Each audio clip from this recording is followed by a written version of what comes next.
Ne dar sokaklar, ne boş duraklar seni unutmama yardım etti.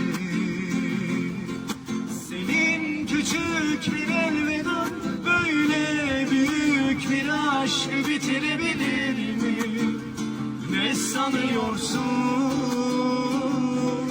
Bazen bir kaldırım taşı, bazen bir sokak çalgıcısı, yani sen İstanbul'sun.